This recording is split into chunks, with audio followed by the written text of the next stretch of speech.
بسم اللہ الرحمن الرحیم۔ السلام علیکم ناظرین، امید ہے آپ خیریت سے ہوں گے۔ ناظرین، اگر آپ بھی اسلامیات لیکچرشپ کے انٹرویو کی تیاری کر رہے ہیں یا اگر آپ نے اسلامیات لیکچرشپ کا انٹرویو دینا ہے اور یہ نہیں پتا کہ اس کی تیاری کس طرح سے کرنی ہے اور اس انٹرویو میں کون کون سے کوسچن ہوتے ہیں یا کوسچن کی نوعیت کیا ہوتی ہے یا ایسی کون کون سی غلطیاں ہیں کہ جو کرنے کے بعد ہم اس جاب سے محروم ہو سکتے ہیں، تو ناظرین آج کی امپورٹنٹ ویڈیو یہ آپ کے لیے ہے۔ اور یہ ویڈیو انتہائی اہمیت کی حامل اس لیے بھی ہے کہ آج ہم آپ کے لیے کم و بیش 15 سے 20 لیکچر کے جو سوالات ہیں وہ ہم آپ کے بارگاہ میں لے کے آئے ہیں، اور یہ وہ سوالات ہیں کہ جو انٹرویو میں ان اسلامیات لیکچرشپ کے امیدواروں سے پوچھے گئے کہ جو کامیاب بھی ہوئے ہیں، یعنی جو آج کل بطور لیکچرر کام بھی کر رہے ہیں، ان کی ہی زبانی ہم آپ کو یہ انٹرویو کے کوسچن بتائیں گے، اور یہ ایگزیکٹ وہی کوسچن ہیں جو ان سے پوچھے گئے۔ تو یہاں سے آپ کو یہ بھی آئیڈیا ہو جائے گا کہ انٹرویو کا پینل کس کون سا رویہ رکھتا ہے، یا کون سا ان کا لہجہ ہوتا ہے، یا کس انداز سے وہ کوسچننگ کرتا ہے، یا وہ کون سی چیزوں کو زیادہ جو ہے نا وہ فوکس رکھتا ہے۔ تو یہ آج کی ویڈیو انتہائی اہمیت کی حامل ہے، اس کو آپ مس مت کیجیے۔ ایسی ویڈیو شاید آپ کو یوٹیوب پر اسلامیات لیکچرشپ کے انٹرویو کے حوالے سے نہ ملے، تو ہمارے ساتھ رہیے۔ اگر چینل پہ نئے ہیں تو چینل کو لازمی سبسکرائب کیجیے تاکہ ایسی اپڈیٹڈ ویڈیو آپ کو ملتی رہیں۔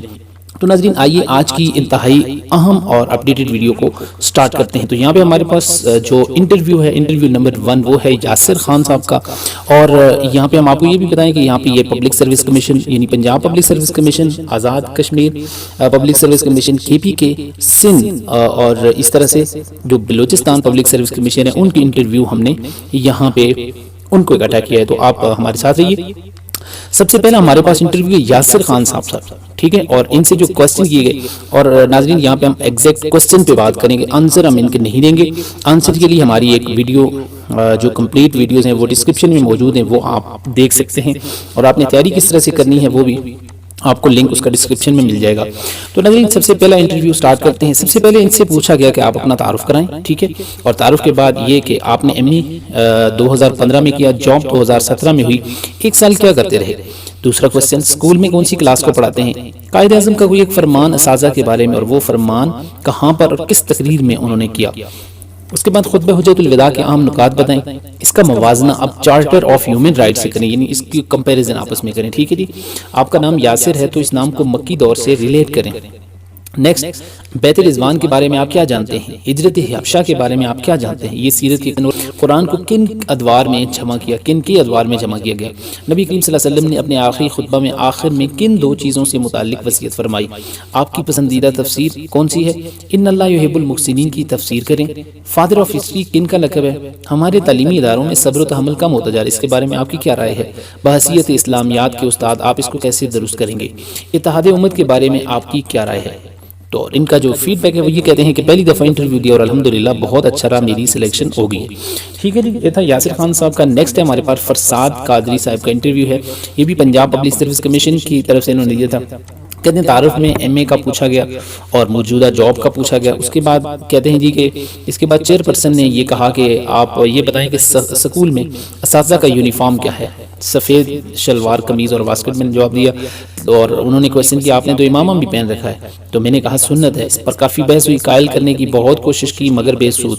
چیئرپرسن نے بار بار سوال اٹھاتے رہے کہ اس طرح تو طلباء بھی کہیں گے کہ ہم نے بھی امامہ پہننا ہے، کوئی کہے گا ہم نے سیاہ پہننا ہے، کوئی کہے گا سفید پہننا ہے، کوئی کہے گا سبز پہننا ہے۔ یہاں پہ اسلامیات کے پروفیسر نے لقمہ دیا کہ ویسے بہت خوبصورت لگ رہے ہیں۔ میں نے کہا شکریہ سر۔ پھر میں نے کہا سر کچھ ایسی چیزیں جن کی اجازت صرف اساتذہ کو ہے، جیسے کہ موبائل، اگر طلباء موبائل کی ضد کریں تو اساتذہ کو اجازت ہے، لہذا ہمیں بھی ہونی چاہیے۔ تو ان کی یہ بات نہیں مانی جائے گی، اس طرح دستار کی بات بھی ہے۔ لیکن پھر چیئرپرسن نے کہا اچھا کبھی اسلامیات پڑھائی ہے؟ کہا ہاں جی اسلامیات مطالعہ اردو اور انگلش پڑھا رہا ہوں۔ پھر کہا کہ مسلمان اور ہندو کب سے اکٹھے رہنے، اور محمد بن قاسم کون تھا؟ شیر کی 1 دن کی زندگی گیدڑ کی 100 سالہ زندگی سے بہتر ہے، یہ کس کا قول ہے؟ پھر اسلامیات کے پروفیسر نے کہا کہ شاہ ولی اللہ کی کتب کے نام بتائیں۔ نقشبندی سلسلہ برِ صغیر پاک و ہند میں کس نے شروع کیا؟ غزالی کے جواب میں ابن رشد نے کون سی کتاب لکھی؟ تبلیغ دین کے لیے جو صحابی نکلتے تھے ان کا طریقہ کار کیا تھا؟ نبی پاک صلی اللہ علیہ وسلم سفیروں کو بیچتے وقت سفیروں کو کیا ہدایات کرتے تھے؟ اس سوال کے جواب میں نے معذرت کی۔ اور پھر کہتے ہیں شام کی طرف کس سفیر کو بھیجا گیا؟ ایک میڈم شاید وہ ماہر نفسیاتی کہنے لگی کہ انہوں نے جہاد کی تعریف پوچھی، جہاد اور دہشت گردی میں فرق پوچھا۔ تفسیر کون سی پسند ہے؟ فیض کی شاعری کیسی ہے؟ اقبال کی نثری کتاب کا نام بتائیں۔ قرارداد لاہور اور قرارداد مقاصد کب پیش کی گئی؟ ان دونوں قراردادوں کے دو مقاصد بیان کریں۔ یہ مقاصد مجھے نہیں آتے تھے، سوری بول دیا۔ اس کے بعد چیئر پرسن نے مسکرا کر کہا کہ ہاں آپ جا سکتے ہیں۔ ٹھیک ہے جی، یہ تھا فرساد قادری صاحب کا انٹرویو۔ نیکسٹ ہے ہمارے پاس عبدالعابد رحیم صاحب کا انٹرویو، اور یہ کے پی کے یعنی کہ خیبر پختونخوا سے ان کا تعلق ہے۔ تو Khyber Pakhtunkhwa public service commission کی طرف سے ان کا انٹرویو ہوا تھا۔ یہ کہتے ہیں جی کہ میرا جو انٹرویو ہے یہ مورخہ 12/2/2019 کو ہوا تھا۔ ٹھیک ہے، تو یہ ان کی ہی یہ جو انٹرویو یہ ہم نے ایک گروپ میں ایک کمپین چلائی تھی کہ آپ اپنے انٹرویو شیئر کریں، تو تمام جتنے بھی ممبران تھے انہوں نے اپنے انٹرویو وہاں پہ شیئر کیے تھے، اور وہیں سے ہم نے یہ انٹرویو لیے ہیں۔ ٹھیک ہے، یہ کہتے ہیں جی کہ ہم سے پوچھا گیا کہ سب سے پہلے کہتے ہیں پوچھا کہ اپنا تعارف کرائیں، اس کے بعد پہاڑ پور کو پہاڑ پور کیوں کہتے ہیں؟ یہ پہاڑ پور ان کا بیسیکلی جو علاقہ ہے وہ ہے، اور اس کے بعد ڈیرہ اسماعیل خان کی مشہور چیزوں کے نام بتائیں، زکوٰۃ کے منکرین کی سزا بتائیں، زکوٰۃ کا منکر مرتد ہے، زکوٰۃ کی فرضیت کا منکر کافر کیوں ہے، زکوٰۃ کا منکر کافر ہے یا مرتد ہے، مرتد اور کافر میں کیا فرق ہے؟ ٹھیک ہے، یہ دیکھیں کس طرح سے کوسچنوں کو ریلیٹ کیا جا رہا ہے۔ مرتد کی سزا کیا ہے؟ حدیث متواتر کسے کہتے ہیں؟ حجیت حدیث پر دلائل دیں، مصارف زکوٰۃ کی آیت پڑھ کر سنائیں، ترجمہ کر کے مصارف زکوٰۃ بتائیں، پاکستان میں ملاوٹ، دھوکہ دہی اور بہرا روی کیوں ہے؟ کیا ترجمہ کے ساتھ قرآن پاک پڑھنا ضروری نہیں؟ ملاوٹ سے متعلق حدیث کیا ہے؟ پاکستان میں بنیادی سماجی مسائل کیا ہیں؟ سی پیک کس چیز کا ایبریویشن ہے؟ سی پیک کے کیا فوائد ہوں گے؟ پاکستان میں ہنرمند افراد تیار کرنے کے لیے کون سے ادارے ہیں؟ اس کے بعد کہتے ہیں حفظ کا امتحان 3 جگہ سے، یعنی یہ حافظ بھی ہیں، جب حافظ کا کہا تو 3 جگہ سے پوچھا۔ کے پی کے بارے یاد رکھیں کہ حافظ کو 3 نمبر وہ الگ سے دیتے ہیں، لیکن وہ امتحان میں بھی پوچھا جاتا ہے، 3-4 جگہ سے وہ پوچھتے ہیں، اگر ہو جائے تو وہ ایکسٹرا نمبر دیتے ہیں۔ سائنس میں کون کون سی کتب شامل ہیں؟ تو یہ کہتے ہیں الحمدللہ تقریباً 25 منٹ لگے، میرا انٹرویو اچھا ہوا اور ان کی سلیکشن بھی ہو چکی ہے۔ ٹھیک ہے جی، نیکسٹ انٹرویو ہمارے پاس حارث بلال صاحب کا۔ یہ کہتے ہیں السلام علیکم ورحمۃ اللہ وبرکاتہ۔ وہ کہتے ہیں میرا جو انٹرویو ہے یہ اصل اور ملاوٹ سے بالکل محفوظ ہے۔ سب سے پہلے محترم چیئرمین نے کرسی پر براجمان ہونے کی اجازت دے کر شکریہ کا موقع دیا۔ چیئرمین صاحب کہتے ہیں انٹروڈیوس یور سیلف۔ تو اس کے بعد کہتے ہیں کہ پاکستان کے صوبے کتنے ہیں؟ پاکستان کے پہلے کمانڈر ان چیف کا نام بتائیں۔ جیل خانہ کے نظام کو کس طرح سے بہتر بنایا جا سکتا ہے؟ سبجیکٹ اسپیشلسٹ کہتے ہیں ماسٹر کہاں سے کیا؟ عمر ثانی کا لقب کس کا تھا؟ کیوں تھا؟ مکہ کب فتح ہوا؟ سب سے پہلے آپ یہ بتائیں کون سی مسجد تعمیر ہوئی؟ مسجد زرار کا تعارف اور انجام کیا ہوا؟ مسجد پر سب سے پہلے مینار کس نے تعمیر کیا؟ اس کے بعد سائیکالوجسٹ کہنے لگے کہ جنگ جمل کا اہم واقعہ کون سا ہے؟ سائیکالوجسٹ کے کچھ کوسچن تھے۔ اس کے بعد تھا کہ جنگ جمل کا واقعہ کس شاعر کی شاعری میں قرآن کی جھلک نظر آتی ہے؟ اقبال کا کوئی شعر بتا دیں۔ جنگ جمل بہت سے حافظ شہید ہوئے۔ اس کے بعد کس نے بچوں کو باقاعدہ حفظ کرانا شروع کیا؟ اس کا جواب نہیں آتا تھا۔ ٹھیک ہے جی، نیکسٹ ہمارے پاس ایک فیمیل ہے، ان کا انٹرویو ہے، وہ دیکھتے ہیں۔ کہتے ہیں مجھ سے سب سے پہلے دستاویزات کو دیکھتے ہوئے کہ آپ کے والد کیا کرتے ہیں؟ اسکول ٹیچر ہیں۔ آپ کیا کرتے ہیں؟ سی ٹی آئی لیکچرر ہوں، سبجیکٹ اسپیشلسٹ۔ آپ پوچھ رہے ہیں جی آپ صلی اللہ علیہ وسلم کا اچھا نہیں، آپ کا آخری لیکچر کیا تھا؟ آپ صلی اللہ علیہ وسلم کا پہلا خطبہ کیا تھا؟ ذوالنورین کہنے کی وجہ کیا تھی؟ میڈم شاید ماہر نفسیات تھی، وہ کہنے لگی قرآن کا شاعر کون؟ علامہ اقبال کا کوئی ایک شعر اور اس کی تشریح کر دیں۔ اگر آپ اردو پڑھانے کے لیے دے دیں تو آپ کیا کریں گے؟ آخر میں پھر پبلک سروس کمیشن کے جو ممبر ہیں وہ پوچھنے لگے پردہ سابقہ شریعتوں میں کیا تھا، یعنی فرض، واجب تھا، سنت تھا، کیا تھا؟ اس کے بعد معراج کی سائنسی توجیہ کیا ہے؟ ٹھیک ہے جی، تو یہ کوسچن کی نوعیت تھی۔ اس کے بعد نیکسٹ ہے ہمارے پاس جی جہاں زیب حبیب صاحب کا انٹرویو ہے۔ یہ کہتے ہیں کہ مجھ سے پوچھا گیا اب زمزم کا دوسرا نام بتائیں۔ تسہیر کسے کہتے ہیں؟ بے بالوفا سے کیا مراد ہے؟ دولت عثمانیہ کس کی تصنیف ہے؟ حدیث اکبر کسے کہتے ہیں؟ حنفیہ کے یعنی احناف کے نزدیک جو مہر کی مقدار ہے وہ کتنی ہے؟ استحسان کے رد میں کس امام نے رسالہ لکھا؟ امام شافعی نے لکھا تھا۔ ارکان اسلام اور ارکان ایمان میں فرق بیان کریں۔ واقع کرتاس سے کیا مراد ہے؟ حضرت عمر رضی اللہ تعالیٰ عنہ والا واقعہ مراد ہے۔ حضرت ابو ایوب انصاری کے انتقال کس مارکے کے دوران ہوا؟ طاعون۔ امواس سے کیا مراد ہے؟ تو اس کے بابری کی زبان میں لکھی گئی عہد تابعین میں 2 فقہی مراکز کے نام بتائیں۔ طلع البدر علینا من ثنیۃ الوداع، یہ نعتیہ کلام کس کا ہے؟ 7 ہجری میں کتنے سرایہ روانہ ہوئے؟ سریہ نخلہ کے بارے میں آپ کیا جانتے ہیں؟ سریہ اور غزہ میں فرق کیا ہے؟ مغنی کس کے ساتھ لکھا کس سے نکلا ہے اور معنی کیا ہے؟ مغنی شدید کے ساتھ، اس کے معنی کیا ہیں؟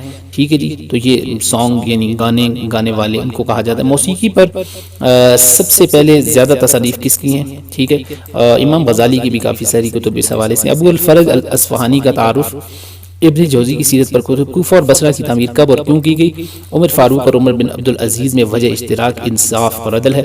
عمر بن عبدالعزیز کے دو اہم کارنامے، سیرت عمرین کس کی تصنیف ہے؟ اسلامی بحری بیڑے کس نے اور کتنے بنوائے؟ بیگم رانا لیاقت علی خان، ٹھیک ہے جی، یہ کس ملک میں سفیر نامزد کی گئی؟ قائد اعظم نے کس وجہ سے پاکستان کا مطالبہ کیا؟ فتح مکہ کے موقع پہ کن لوگوں کو قتل کرنے کا حکم دیا گیا؟ واقدی اور ابن جوزی کی سیرت نگاری میں آپ مختصر تقابل کریں۔ ٹھیک ہے جی، یہ بڑا ٹف قسم کا ان کا انٹرویو تھا۔ نیکسٹ انٹرویو نمبر 5، یہ بھی فیمیل کا ہے اور فیمیل سے ریلیونٹ کوسچن ہے۔ پہلا کوسچن تھا، خواتین موجودہ دور میں باجماعت نماز کیوں ادا نہیں کر سکتی؟ مسجد میں باجماعت نماز ادا کیوں نہیں کر سکتی؟ امپورٹنٹ کوسچن ہے، اس کا آپ کو آنسر آنا چاہیے۔ حضور صلی اللہ علیہ وسلم نے کالے رنگ کی جو ٹوپی ہے یہ کس وقت پہنتے تھے؟ سکھ قبر کو کیا کہتے ہیں؟ میدان عرفات کی 3 اہمیت بتائیں۔ ایران کے شہر سراوان کا پرانا نام کیا ہے؟ بیلجیم کا پرانا نام کیا ہے؟ کون سے فرض نماز جو حضور صلی اللہ علیہ وسلم نہیں پڑھ سکے؟ اصحاب کہف کے غار کا نام بتائیں۔ امام عزیمت کی لقب سے کون سی شخصیت مشہور ہیں؟ پھر کہتے ہیں جی کہ مسلمان اور ہندو کب سے اکٹھے رہ رہے ہیں؟ محمد بن قاسم کون تھا؟ ٹھیک ہے جی، تو یہ ان کا انٹرویو ہے جی۔ نیکسٹ جو ہمارے پاس انٹرویو ہے وہ ہے ان کا نثار احمد صاحب کا، ٹھیک ہے جی، اور یہ کہتے ہیں جی مجھ سے پوچھا گیا کہ آپ یہ بتائیں جہاد کی تعریف کیا ہے، اور اس کے بعد جہاد اور دہشت گردی میں فرق کیا ہے؟ ٹھیک ہے جی، اور اس کے بعد کہتے ہیں جی کہ سوری یہ انٹرویو ریپیٹ ہو رہا ہے دوبارہ، یہ ایک انٹرویو ہمارے پاس انٹرویو نمبر 7، یہ ایک فیمیل کا انٹرویو ہے۔ کہتے ہیں I am new in this group الحمدللہ آئی ایم سلیکٹڈ، ٹھیک ہے، تو یہ بھی سلیکٹڈ ہیں۔ یہ کہتی ہیں سب سے پہلے مجھ سے حفظ کے بارے میں پوچھا گیا اور اس کے بعد مجھ سے تھیسس کے بارے میں پوچھا گیا۔ پنجاب گورنمنٹ نے خواتین کے حوالے سے کیا اقدامات کیے؟ اس کے بعد اسمبلی میں خواتین کی سیٹیں کتنی ہیں؟ اصحاب الاخدود سے کون لوگ مراد ہیں؟ حکم شرعی کے بارے میں پوچھا گیا۔ الاشباء والنظائر سے کیا مراد ہے؟ غار ثور کو ثور کیوں کہا جاتا ہے؟ سیمسٹر سسٹم میں کے حوالے سے نمبرز دینے کا جو کرائیٹیریا ہے وہ کیا ہے؟ میری جاب کے حوالے سے کوسچن کیے گئے اور میرے کچھ آرٹیکل ہیں اس پر ڈسکشن ہوئی، ٹھیک ہے جی، یہ ان کے کا انٹرویو ہے۔ نیکسٹ جو انٹرویو ہے یہ بھی ایک فیمیل کا ہے، اس لیے ہم ان کا نام نہیں لکھ رہے، تو ان کا 8 ستمبر 2015 کو پبلک سروس کمیشن BPSC یعنی کہ بلوچستان پبلک سروس کمیشن کی طرف سے ان کا انٹرویو ہوا ہے، ٹھیک ہے جی، اور یہ کہتے ہیں مجھ سے بھی پوچھا گیا کہ خواتین مسجد میں باجماعت نماز کیوں نہیں پڑھ سکتی؟ تو یہ ریپیٹڈ کوسچن ہے جی۔ جبل نور، اس کو لازمی دیکھیں، جبل نور کی 3 اہمیت بتائیں۔ فتح مکہ میں حضور صلی اللہ علیہ وسلم کی اونٹنی کی مہار کس کے ہاتھ میں تھی؟ عصر حاضر میں کیا اتحاد ممکن ہے؟ اگر ہاں تو کیسے ممکن ہے؟ ذوالفقار تلوار حضرت علی کو کس غزوہ میں ملی؟ خلافت راشدہ ان چاروں کو کیوں ملی، باقی لوگوں کو کیوں نہیں ملی؟ کوسچن تو بنتا ہے۔ پاکستان کے قومی ترانے کی پہلی دھن بنی یا لکھی تھی؟ بیلجیم کا پرانا نام بتائیں۔ پاکستان کی سب سے بڑی عمارت کون سی ہے؟ پاکستان کا سب سے اونچا ایئرپورٹ کہاں پہ ہے؟ اقوام متحدہ کے 5 ادارے بما ہیڈ کوارٹر کے بتائیں۔ سود کس ہجری کو حرام کیا گیا؟ حضرت ایوب انصاری کا انتقال کس جنگ کے دوران ہوا؟ قائد اعظم پاکستان فنڈ یہ کیا ہے؟ دیوان مہربانی سے کیا مراد ہے؟ دشت لوت کیا ہے، کہاں ہے؟ افغانستان اور پاکستان کے تعلقات کی کشیدگی کی اہم بات مختصراً بتائیں۔ اس کے بعد کہتے ہیں پوچھا گیا کہ سورہ فاتحہ کے 6 نام بتائیں، اور آخری کوسچن تھا کہ ذوالفقار علی بھٹو کی نماز جنازہ کس نے پڑھائی؟ ٹھیک ہے، اور اس کے بعد آخری کوسچن تھا کہ جمرات کیا ہیں؟ ٹھیک ہے جی، تو یہ ان کا بھی انتہائی ٹف قسم کا جو انٹرویو ہے وہ تھا۔ اور نیکسٹ انٹرویو ہمارے پاس ہے جی انٹرویو نمبر 10، یہ عائشہ سحر صاحبہ کا ہے اور ان کا تعلق کوئٹہ بلوچستان سے ہے۔ یہ کہتی ہیں سب سے پہلے مجھ سے پوچھا گیا، تعارف پوچھا گیا، پھر سیرت النبی صلی اللہ علیہ وسلم کے مصنف کے بارے میں پوچھا گیا، یہ بھی پوچھا گیا کہ اس کی کتنی جلدیں ہیں اور موجم کون سی کتاب کو کہتے ہیں، اس کے کتنے حصے ہیں، واقعی کے بارے میں سیرت نگاروں کا کیا موقف ہے، مساوات کے ضمن میں اسلام کا کیا نقطہ نظر ہے، علم کے حوالے سے اسلام کا کیا نظریہ ہے، کسی بھی ٹاپک پہ لیکچر دینے کو کہا گیا۔ ٹھیک ہے جی، اس کے بعد اگلا انٹرویو نمبر 11، یہ بھی فیمیل کا انٹرویو ہے۔ یہ کہتی ہیں کہ مجھ سے پوچھا گیا کہ علماء کرام نے کیا جھگڑا پھیلایا ہوا ہے، جبکہ قرآن تو کہتا ہے کہ ہم سب مسلمان ہیں۔ چیئرمین کہتے ہیں ایک چھوٹی سی حدیث ہے، اس میں اسلام، مسلمان، سلامتی، اس طرح کے الفاظ آتے ہیں، ٹھیک ہے، تو گیس نہ کرنے پر کہتے ہیں کہ مزید یہ کہا گیا کہ اس میں سب کے سب حقوق آ جاتے ہیں۔ فرقہ واریت سے کیسے روکا جا سکتا ہے؟ ماہر مضمون پوچھتے ہیں عورت کی گواہی عادی ہے، یہ قرآن میں کہاں پہ آپ بتا دیں، ٹھیک ہے جی۔ اور اس کے بعد آپ کو قرآن یاد ہے، آپ قرآن سناتی ہیں۔ تراویح کی دلیل قرآن و حدیث سے، یہ کب اس کی ابتدا ہوئی؟ آیت مداینت سے کیا مراد ہے؟ سورہ بقرہ کے نام کی وجہ تسمیہ کیا ہے؟ سورہ احزاب کے نام کی وجہ تسمیہ کیا ہے؟ احزاب کے لحاظ سے کیا ہے؟ اس کا معنی کیا ہے؟ کوسچن نمبر 11 حروف مشبہ بالفعل کتنے ہیں؟ یہ گرامر کے کوسچن ہو رہے ہیں جی۔ ان اور انا کا فرق بتائیں، افعال ناقصہ بتائیں، زیدن قائمن، اس کو دونوں طرح سے بنائیں، شروع میں حروف لگا کر، ٹھیک ہے جی، یعنی کہ کچھ بھی حروف لگا کر اس کو آپ اس کے اسم اور خبر کے جو اعراب ان کو ظاہر کریں۔ امام بخاری کی پیدائش کب ہوئی؟ ختم نبوت کے بارے میں ہونے والے دھرنوں کے بارے میں آپ کا موقف کیا ہے؟ ختم نبوت پہ آیت اور حدیث سنائیں۔ بخاری شریف میں ختم نبوت کو کس چیز سے تشبیہ دی گئی ہے؟ آپ کے خیال میں یہ دھرنے ہونے چاہیے یا نہیں ہونے چاہیے؟ کیا ہم زبردستی کسی سے کسی کا عقیدہ منوا سکتے ہیں؟ اب اپنی پسند کی تفاسیر اور ان کے مصنفین کے نام بتائیں، ٹھیک ہے جی۔ یہاں پہ انٹرویو نمبر 12 اور یہ آخری انٹرویو ہے روما بٹ صاحبہ کا۔ یہ کہتے ہیں مجھ سے پوچھا گیا کہ میں چونکہ درس نظامی سے تھی اس لیے میں نے فقہ کا انتخاب کیا۔ قرآن سنا گیا، سب سے پہلے سورۃ کہف سنی، لفظ فقہ ہے یا فقہا ہے؟ اور اس کے بعد فضول سے کیا مراد ہے؟ اس کے بارے میں تفصیلی بات ہوئی۔ اس حوالے سے جو اختلافات ہیں وہ بھی پوچھے گئے۔ صاحبین سے کون لوگ مراد ہیں؟ اور صاحبین جو حدیث کے حوالے سے وہ الگ ہیں، فقہ کے حوالے سے وہ الگ ہیں۔ نماز کے اوقات قرآن کریم سے بتائیں۔ نماز وسطیٰ سے کون سی نماز مراد ہے؟ قرآن کریم سے بتائیں، ٹھیک ہے جی۔ حافظوا علی الصلوات والصلاۃ الوسطیٰ، نماز عصر سے ویسے مراد لی جاتی ہے۔ میرے نام کا مطلب اور تاریخ سے اس کو جوڑیں، اور اس کے اندر اور بھی ذاتی سوالات پوچھے گئے، ٹھیک ہے جی۔ پھر پیر کامل پہ تفصیلی بحث ہوئی۔ عشق مجازی اور عشق حقیقی میں فرق کیا ہے؟ مجازی کی تعریف پوچھی گئی۔ صبح کاذب اور صبح صادق سے کیا مراد ہے؟ اسفار بالفجر سے کیا مراد ہے؟ شفق سے کیا مراد ہے؟ اس کے بارے میں پوری بحث ہوئی اور اس کے بارے میں تمام ائمہ کرام کے اختلافات کو زیر بحث لایا گیا۔ تو ناظرین یہ تھی آج کی ہماری ویڈیو جس میں ہم نے صرف آپ سے سوالات شیئر کیے ہیں۔ اگر آپ یہ چاہتے ہیں کہ آپ کو ان کے جوابات بھی دیے جائیں تو کمنٹ سیکشن میں ضرور بتائیے گا، اس حوالے سے بھی ویڈیو انشاءاللہ بنائی جائے گی۔ مزید یہ کہ اس انٹرویو کے آپ نے اتنی اپڈیٹڈ اور اچھے طریقے کے ساتھ تیاری کس طرح سے کرنی ہے اس کے حوالے سے ہم نے ایک ویڈیو بنائی ہے، اس کا لنک ڈسکرپشن میں موجود ہے۔ اسلامیات لیکچرشپ کی تیاری آپ نے کس طرح سے کرنی ہے، اس کے کن کن کتابوں سے تیاری کرنی ہے، کس طریقے کے ساتھ تیاری کرنی ہے، اس کی ویڈیو بھی ڈسکرپشن کے اندر موجود ہے، اس کو بھی ضرور دیکھیں۔ مزید کوئی کوسچن ہو تو اس کو کمنٹ سیکشن میں ضرور بتائیے۔ بہت شکریہ اتنا وقت دینے کے لیے۔ اگر ویڈیو پسند آئے تو ویڈیو کو لائک کر دیں اور چینل کو لازمی سبسکرائب کیجیے۔ دعاؤں میں یاد رکھیے۔ السلام علیکم ورحمۃ اللہ وبرکاتہ۔